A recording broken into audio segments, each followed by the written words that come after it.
말씀대로 믿고 살고 누리는 올데이 큐티 배명 목사입니다.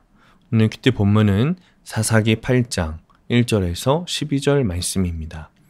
오늘 큐티는 온 진영을 격파하니라 라는 제목으로 기드온의 전쟁에 관한 묵상입니다. 말씀 질문입니다. 왜 기드온은 끝까지 추격했을까요? 기드온이 미디안과 싸워 이겼습니다. 그런데 참 어이가 없게도 에브라임 사람들이 왜 자신들은 부르지 않았냐 라면서 서운해하는 것이죠. 그러자 기드온은 그동안의 그들의 공로를 인정하며 겸손히 대응했습니다. 2절입니다. 기드온이 그들에게 이르되 내가 이제 행한 일이 너희가 한 것에 비교가 되겠느냐? 에브라임의 끝물 포도가 아비에셀의 만물 포도보다 낫지 아니하냐? 그러니까 끝물 포도가 만물 포도보다 낫다라는 비유는 그들의 성과를 높이 평가하는 그런 표현이죠. 지도자의 진짜 능력은 승리 후에 어떤 조치를 하느냐, 승리 후에 있는 갈등을 정말 지혜롭게 다스릴 수 있느냐, 거기에서 능력이 드러나는 것입니다. 하나님의 일을 할 때도 사람들 사이에 갈등이 있을 수 있지만 성도는 그것을 겸손과 지혜로 해결해야 합니다. 이것이 하나님의 백성의 하나됨을 유지하는 지혜로운 방법입니다. 기드온과 300명은 피곤하지만 그 피곤함을 무릅쓰고 적을 추격했어요. 그러나 같은 민족인 숫곳과 분노의 사람들은 기드온을 도와주지 않습니다. 그의 승리를 확신하지 못하고 위험을 피하려고 한 거죠. 숫곳과 분노의 이런 불신앙적인 태도는 하나님의 역사하심을 보지 못한 안타까운 예입니다. 우리도 때로는 가까운 사람들로 인해서 어려움을 겪을 수도 있습니다. 그러나 성도는 하나님의 뜻을 이루고자 인내해야 합니다. 믿음의 길은 남들이 알아주지 않는 외로운 길이기 때문이죠. 기드온은 방심하고 있던 적군을 기습 공격했습니다. 15,000명가량의 적군이 남아 있었습니다. 그러나 끝까지 추격해서 공격하고 하나님은 300명을 통해 승리를 얻게 하십니다. 12절입니다. 세바와 살문나가 도망하는지라. 기드온이 그들의 뒤를 추격하여 미디안의 두 왕 세바와 살문나를 사로잡고 그 온 진영을 격파하니라. 인간의 계산으로는 불가능해 보이지만 하나님의 방법으로 승리했습니다. 우리도 육적인 피곤함과 수적인 열세에도 하나님을 신뢰하며 나아갈 때 승리를 경험할 수 있습니다. 적들의 안위함도 그리고 노바와 욕바 동쪽 장막에 거주하는 자의 길로 올라간 기드온의 전술도 다 하나님의 예비하심, 섭리였다는 사실을 우리가 믿어야 합니다. 적용 질문입니다. 나는 갈등 상황에서 불평합니까? 아니면 겸손함과 인정으로 나아갑니까? 두 번째, 나는 어려운 상황 속에서도 하나님의 방법을 신뢰합니까? 오늘의 원포인트, 끝까지 사명을 감당해야 합니다.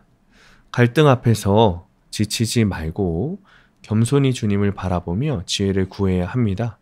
영적인 전쟁 앞에서 승리하고 다 끝난 후에 공동체 간의 갈등 앞에서 내 성격을 드러내기 시작하면 그 승리는 말짱 도루묵이 되는 것이죠. 끝까지 사단의 공격에 방어하고 감당해야 합니다. 사명자는 죽지 않는다는 말씀을 붙들고 오늘도 끝까지 주님 앞에 가는 하루 되시길 축복합니다. 기도하겠습니다. 주님, 주님이 주신 사명을 끝까지 감당하기 원합니다. 어느 정도 되었다고 마음을 내려놓는 것이 아니라 주님이 주신 사명을 다할 때까지 온전히 주님을 붙들게 하여 주옵소서. 예수님의 이름으로 기도합니다. 아멘. 오늘 큐티 말씀을 적용한 한 성도님의 큐티 묵상 간증입니다. 저는 어려서부터 사람을 두려워하고 눈치를 많이 보며 자랐습니다. 관계가 어그러질까봐 조바심 내며 마음에 안 드는 게 있어도 싫은 내색을 하지 못했습니다. 미디안이 두려워 기드온과 그 군대를 도와주지 않은 숫곳과 분우엘 사람들처럼 저도 사람과의 관계를 두려워하며 쉽사리 하나님의 말씀을 전하지 못했습니다. 20대에는 내가 잘 되면 다 하나님이 하신 것이니 사람들이 하나님의 도우심을 보고 교회를 찾지 않겠어? 라는 기복적인 마음으로 전도하지 않았습니다. 제가 이러쿵저러쿵 말하는 게 전도가 아니라고 생각했지만 실은 거절당할까봐 두려운 것이었습니다. 그러던 어느 날 큰맘 먹고 친한 친구에게 교회에 가자고 말했습니다. 교회에 가면 부자가 되냐고 묻는 친구에게 그건 아니라고 하니 그럼 관심 없어 라는 답이 돌아왔습니다. 유복한 가정에서 자란 친구는 공무원 시험 준비로 힘든 와중에도 하나님을 의지할 생각이 없었습니다.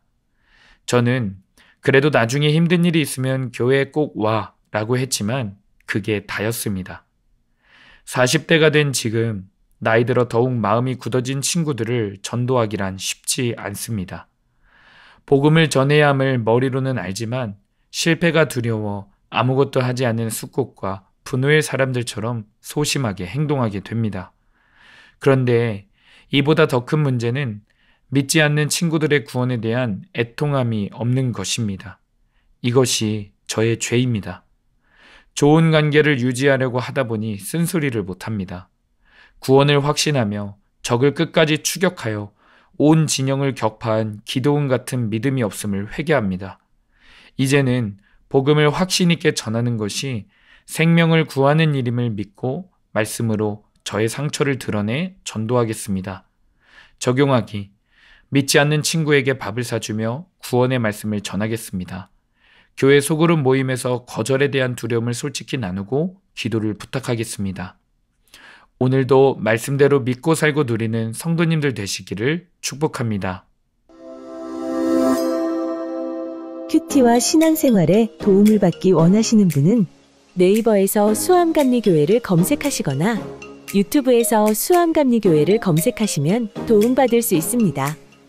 자세한 문의사항은 지역번호 031-482-8047번으로 문의하시기 바랍니다.